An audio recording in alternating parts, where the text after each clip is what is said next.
Le chronothermostat, comme son nom l'indique, il y a chrono et thermostat, donc c'est une fonction de programmation par l'heure et la température. Pour que le chronothermostat s'active, il faut deux paramètres, la tranche horaire que nous allons définir et la température, cette température de consigne que nous allons régler au chronothermostat. La température doit être inférieure à la consigne pour que le chronothermostat s'enclenche.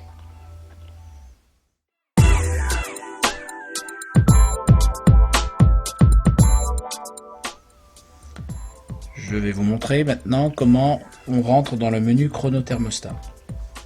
Vous appuyez sur M pendant plusieurs secondes pour atteindre le menu usager.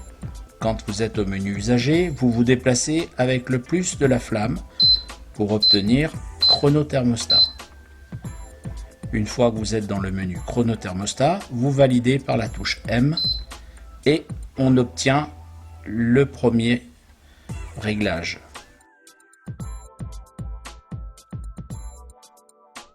Il y en a 10. Vous pouvez avoir 10 chronothermostats. Et on revient au premier.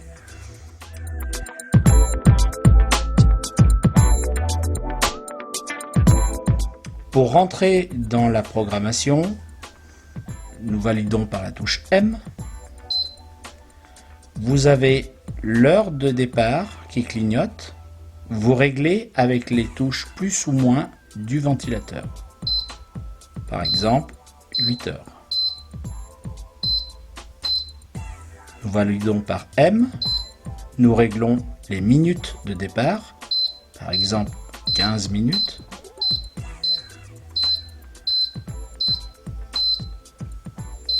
Nous validons par M. Et là, nous allons régler les heures d'extinction du poêle. Par exemple, midi.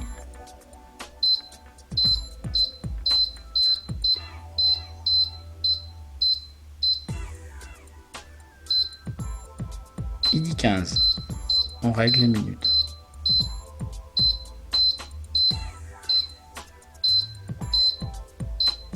Il faut valider par M.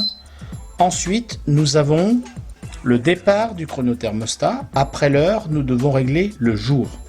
Le premier jour qui clignote, c'est le jour auquel vous voulez que le chronothermostat démarre. Par exemple, ici, nous choisissons de démarrer nos programmes du lundi au vendredi. Donc, je vais afficher le premier jour de démarrage, le lundi. Je valide. Et ensuite, je touche la touche plus du ventilateur pour aller à vendredi. Dans ce cas précis, nous aurons une programmation de 8h15, c'est le démarrage, à 12h15, du lundi au vendredi. Je valide. Ensuite, nous allons déterminer la température à laquelle auquel nous voulons programmer. Par exemple, 21 degrés. Je valide.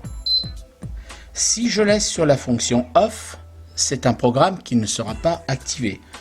Pour l'activer, je dois mettre la puissance maxi auquel j'autorise le poêle à fonctionner. Par exemple, puissance 3.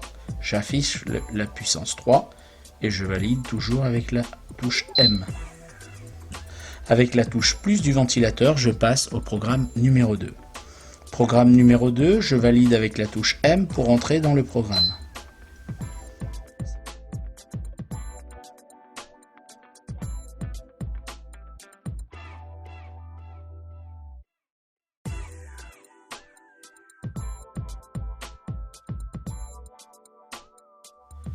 Je peux vérifier avec la touche plus du ventilateur.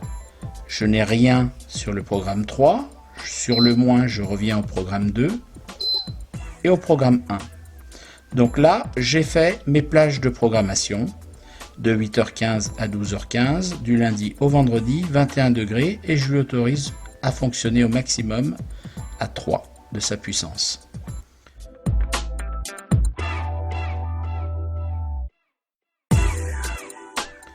Maintenant que nous avons réglé le chronothermostat, nous allons valider le chronothermostat. C'est-à-dire que dans un premier temps, nous choisissons les programmes bien définis, mais pour autant, le poêle n'a pas l'autorisation de les mettre en fonction. Pour cela, je ressors avec la touche marche-arrêt. Une fois que je suis sorti de ma plage de chronothermostat dans le menu usager, je vais avec la touche moins de la flamme à Options.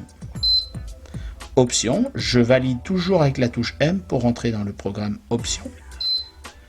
Et avec la touche plus de la flamme, je vais chercher chronothermostat. Et là, je vois que chronothermostat est sur Off. Donc je valide chronothermostat sur On pour autoriser au programme de se mettre en route.